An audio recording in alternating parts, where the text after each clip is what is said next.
वेशीची कन्या आहे, एवढी सुंदर की त्या तिच्या रूपाला आग लागो इतकी सुंदर होती. तिने विचार केला आईचं जीवन आपलं मातीत गेले, आपलं जीवन मातीत जाता कामा नये.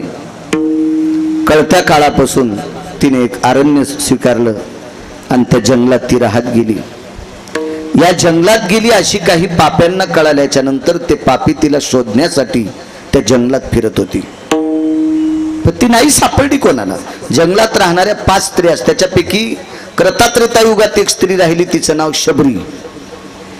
आणि पुढे कलियुगातला जर काल पाहायचा गेला तर ही कान्होपात्रा, हिचं नाव आहे कान्होपात्रा. अत्यंत सुंदर. 700 वर्षापूर्वीचा काळ आहे. माऊली महावैष्णव ज्ञानोबरायाची कृपा तिच्यावर लाभली. परमपावन सात्विक सदाचारी कान्होपात्रा. हिला पकडण्यासाठी बऱ्यापैकी लोकांनी प्रयत्न केला पण ती सापडत नव्हती. एके दिवशी माऊली महावैष्णव ज्ञानोबराय, निवृत्तीदादा, सोपान काका, मुक्ताई साहेब, रामकृष्ण नामाची दिंडी चालली आणि ती उंच अशा डोंगरावर होती. तिनं पाहिलं ज्ञानोबरायाच्या चेहऱ्याकडे. काय रूपात ताकद आहे पंढरपुरातल्या मालकाच्या. चेहऱ्याकडे बघितल्याच्या नंतर तिला तिच्या अंतःकरणाला गोड शेवलय प्राप्त झाले. तो ज्ञानोबरायाचा चेहरा होता. महाराज सूर्याच्या प्रकाशाकडे बघितलं की प्रकाश होता पण घाम काढीत होता. सूर्याचा प्रकाश तेजस्वी पण घाम काढीत होता. ज्ञानोबरायाच्या चेहऱ्यातून मिळालेली ओलय अंतःकरणाला ओलावा फोडत होते. तिच्या लक्षात आलं आपलं कल्याण करणारं गोड व्यक्तिमत्व आहे. आणि ती चालत आली नाही, डोंगरावरून अंग टाकून दिलं आणि लोटांगण घेत घेत घेत ज्ञानोबरायाच्या पायावर विलीन झाली. ज्ञानोबरायाने विचारलं माय, ते ज्ञानोबराय होते. माय शब्द वापरला. हे माय, माय काय ग, तुला काय माझ्याकडनं अपेक्षा आहे? काही नाही गुरुदेव, जीवनाचं कल्याण होईल असा मार्ग सांगा. जा म्हणे, एकदा त्याच्या पायावर डोकं ठेव, त्याला डोळे भरून एकदा पहा.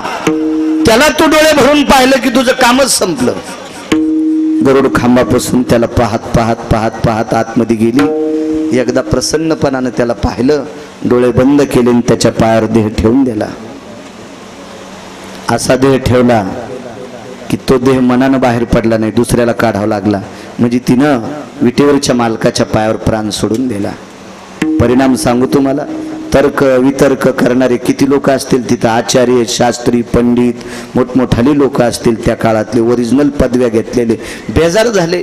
वेशीची कन्या आहे, वारांगणेची कन्या आहे, नृत्य करणाऱ्या बाईची मुलगी आहे आणि हिला देवाच्या पायावर मरण प्राप्त झालंय. आता नेमकं करायचं काय? हिचा अंत्यविधी कुठं करायचा? चंद्रभागेत करायचा, पंढरपुरात करायचा का पंढरपुराच्या बाहेर फेकून द्यायची? हिला कोण आहे? हिला पाणी कोण पाजील? हिला अग्नी कोण देईल? हिला खांदा कोण देईल? इथपर्यंत लोकांची सुरुवात. पुजारी विद्वान होते त्या काळातले पुजारी. त्या पुजाऱ्यानं सांगितलं जोपर्यंत पंढरीतले मालक मला आदेश देत नाहीत तोपर्यंत तुम्ही काही बोलू नका. दुःखाची निवृत्ती सांगतोय. त्या मुखात किती ताकद आहे. रात्रीच्या वेळेला स्वप्नात दृष्टांत झाला. त्या पुजाऱ्याचं नाव होतं अनंता. अनंता तुझं मी सांगत स्वानंत, पाहे पा कान्होपात्रा पवित्र. हे अनंत नावाच्या पुजाऱ्याला विटेवरचा अनंत सांगत होता. हे अनंत नावाचे पुजारी, मी तुला अनंत बोलतोय. अनंत म्हणजे देव. मी तुला अनंत बोलतोय.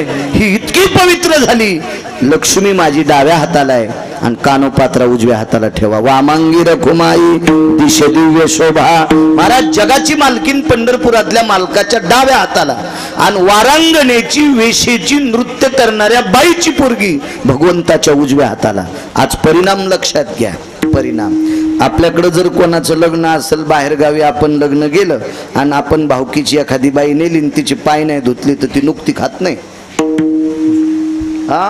नुकती खातच नाही ती. ती इतकी म्हणती हे का नुकताड मला माहित नाही का? नुकतीला नुकताड म्हणती. चपात्याला काताडे म्हणती. हे काताडे का माहित नाही तर का? मग पायच नाही धुतले. इतकी कोकण्या मशिवानी फुगती ती. काय नाही धुतल्या, फक्त पाय नाही धुतल्या. तर आता तो बंदही झालं. बरं ते बरं झालं बंद झालं. याच्यात फार वाद विवाद होऊ लागले. आधी कोणाचे धुतले, नंतर कोणाचे धुतले. आणि काय आपले पाय तरी कोणते धडे? आपण कापसातून गेल्यावर ना खेराईन इतके कोमल पाय आपले. सोयाबीन मध्ये गेल्यावर फुल राहीन. हो, करड्यातून गेलं तर बोंडी येईन करड्याला. इतके गोड पाय. हरभऱ्यातून गेलं तर सरी फोलच. हरभऱ्याला होप म्हणत नसतेत नाही का अण्णा, फोल म्हणतात रे का फोल. इतके पाय गोड तरी महिना धुतले म्हणजे इतका राग. दुधना जवळून गेली, घंटाक्ष दुधनात सोडून बसावं आहे का नाही. काय लग्नात दुसऱ्याच्या हातान धुवायची. बरं जिचे पाय धुतले, जिनं धुतले तिच्या हाताला वरखुंडी पडले. इतके खरबड पाय, इतके नख लागले, इतके नख. पण तिला पण वाटतंय मग पाय धुवा. नाही भेटत मान आपल्याला. महाराज वारांगणीची कन्या, वेशीची मुलगी, देवाच्या उजव्या हाताला जागा भेटली विजू पाटील.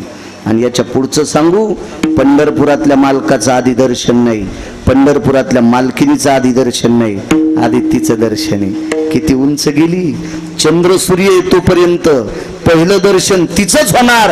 एवढी मोठी उंची, एवढी मोठ्या सुखाच्या तत्वावर कान्होपात्रा गेली.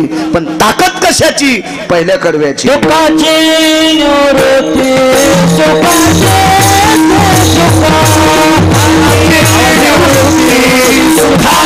ते सुख पाहता श्रीमुख गोविंदाचे. ब्रह्मांडाच्या मालकाचे पाय पाहिले, ब्रह्मांडाच्या मालकाचं मुख पाहिलं आणि ब्रह्मांडाच्या मालकाचं अंतःकरणात नामस्मरण ठेवलं. म्हणून कान्होपात्रेला एवढी उंची भेटली. तिच्या इतकं सुख नाही कोणाला भेटू शकत. इतकं सुख प्राप्त झालं ही फक्त त्या गोविंदाचं मुख पाहिल्याच्या नंतर. एवढी मोठी ताकद आहे. जगाचा मालक वनात एके दिवशी भ्रमण करत होता, फिरत होता. निमित्त आहे काहीतरी. त्या निमित्ताने जगाचे मालक वनात फिरत असताना एका अस्वलीनं पाहिलं. जंगलात अस्वल राहत असते. अस्वलीनं पाहिलं. काय सुंदर देव होता. राजस सकुमार मदनाचा पुतळा, रवी शशिकळा लोपलिया, आगमित लावण्य तेज पुंजाळती, रत्न किल फाकती प्रभा, कानडाओ विठ्ठलू कर्नाटकू, तेने मज लावी लावे धू, रूप सावळे सकुमार, कानी कुंडल मकराकार. असा सुंदर जगाचा मालक आहे. आणि तो ब्रह्मांड नायक त्या अस्वलीनं पाहला. तो ज्या वेळेला समोरून जात होता, जेवढ्या वेळ दिसेल तेवढ्या वेळेला ती अस्वलीन पाहत होती. आणि कालांतरानं तो दिशेन असा झाला की तिनं विचार केला, इतकं सुंदर तेज बघितलंय, आता या डोळ्यानं दुसरं काहीच पाहायचं नाही. तिनं डोळे झाकून घेतले, झाकून घेतले डोळे.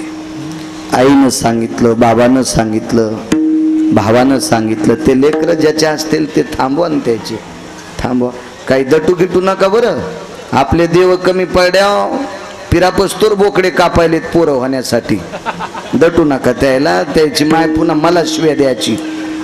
फक्त त्याला सांगा, ज्याच्या असतील त्यानं सांभाळा लेकरं. आणि किती सांगून जर ऐकत नसेल तर लेकराचा दोष नाही, त्याच्या बापाचा दोष येतो. विठाला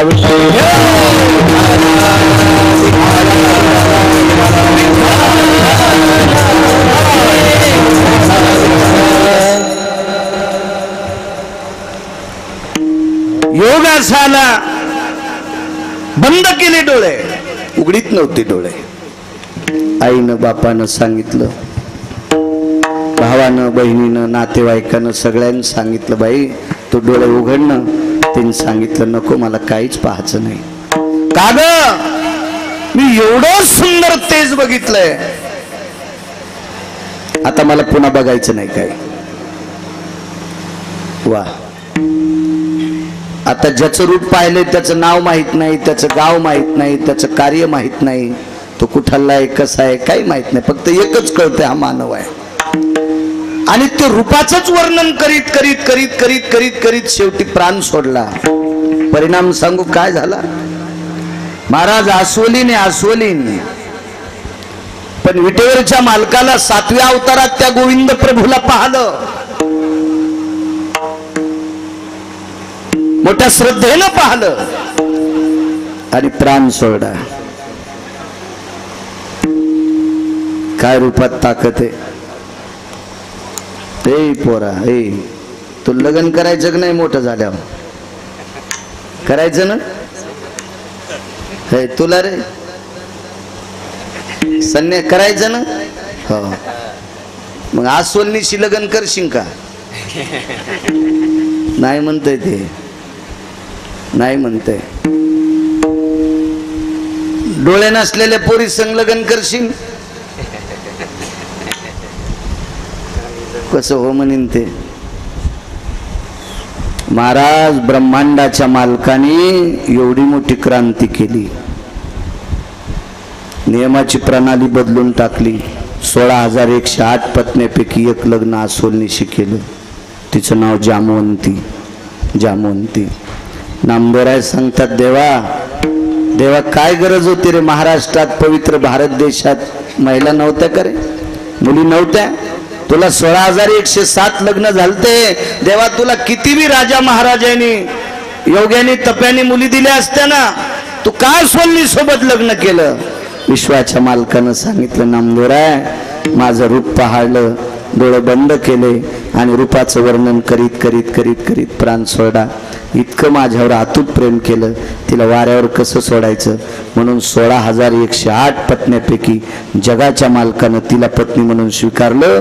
पृथ्वीवर जितके देश आहेत या सर्व देशातल्या झाडाचं पान हलवायची ताकद ज्याच्यात आहे त्याला पंढरपुरातला मालक म्हणतात. वृक्षाचे पान हले ज्याची सत्ता, राहिली हंता मग कोठे, देखवी ऐकवी एक नारायण, तयाचे भजन चुकू नका. याच्या पलीकडे सांगायचं झालं तुम्हाला मला, इथं किती दिवस बसू द्यायचं, कोण्या दिवशी मळ्यात नेऊन फुकायचं, हे ज्याच्या हातात आहे त्याला जगाचा बाप म्हणतात.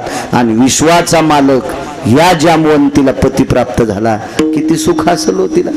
40,000 नवऱ्याला पगार असल्यावर त्याची बायको वजनात राहते.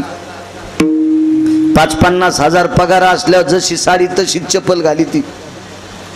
स्वयंपाक करताना पण तिच्या चपला वेगळ्या, हॉलमध्ये फिरायच्या चपला वेगळ्या, बाहेर जायचं फिरायला तर चपला वेगळ्या, महाराज घरी आला तर त्याला बी मारायला चपला वेगळ्या. अशा नसत्यात वाटते, अशा नाना प्रकारच्या चपला. कल्पना करा 50,000 नवऱ्याला पगार असल्यावर इतकी वजनात त्याची बायको राहतोय. तो विश्व ज्याच्या ताब्यात आहे त्याची पत्नी झाल्यावर तिचं वजन किती मोठं असेल, तिला कमी सुख असेल का? आणि या जामवंतीला जगाचा बाप प्राप्त झालाय, एवढं मोठं तिला सुख प्राप्त झालंय. पण औषध कोणतं घेतलं ते फक्त पहिलं कडवं. सुखाची निवृत्ती, सुखाचे ते सुख, सुखाची निवृत्ती, सुखाचे ते सुख, सुखाची निवृत्ती, सुखाचे ते सुख, सुखाची निवृत्ती, सुखाचे ते सुखाची निवृत्ती, सुखाचे ते सुख, सुखाची निवृत्ती, सुखाचे ते सुखाची निवृत्ती, सुखाचे ते सुख, सुखाची निवृत्ती, सुखाचे ते आता श्रीमोगा गोविंदा, आता श्रीमोगा गोविंदा, आता श्रीमोगा गोविंदा,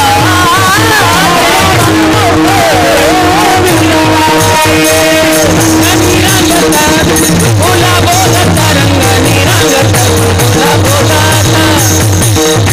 निरागता, बोला बोलता रंग निरागता, बोला बोलता निरागता, बोला बोलता रंग निरागता, बोला बोलता निरागता, बोला बोलता रंग निरागता, सुखाची निवृत्ती, सुखाचे ते सुख,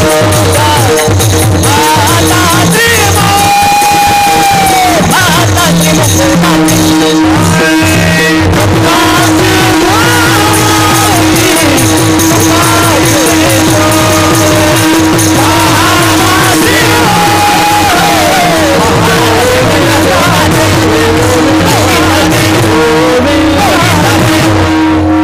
काय ताकद आहे एवढी त्याच्या मुखात ताकद आहे, एवढी मुखात ताकद आहे. 7व्या अवतारात एका बाईनं शहाणपणा केला. नालायक बाई होती ती, खूप मूर्खपणा केला तिनं. भगवान प्रभू रामचंद्राला त्रास दिला. भगवान प्रभू रामचंद्राला ज्यावेळेला इतका आटोकाट त्रास दिला, ही पुढच्या जन्मात इतकी वक्र झाली, 32 जागेवर वाकली. हीच पुढे कुब्जा. 32 जाग्यावर वाकलेली बाई कशी दिसत असेल? तिला पाहता येत असेल का नीट? चालता येत असेल का नीट? 32 जाग्यावर वाकलेली. रूप राशी हिन कळा. मालक सांगतात अत्यंत हीन दिसत होती. हीन दिसत होती. रूप राशी हिन कळा. तिचं नाव कुब्जा आहे, पण तिच्या या बोटात ताकद होती. तिने या बोटाने कंसाला गंध लावला की कंसाला झोप लागत होती. झोप 2 लोकांना लागत नाही. ज्याचं दुःख होतं त्याला एक लागत नाही, आणि ज्याला दुसऱ्याचं खपत नाही त्याला एक लागत नाही.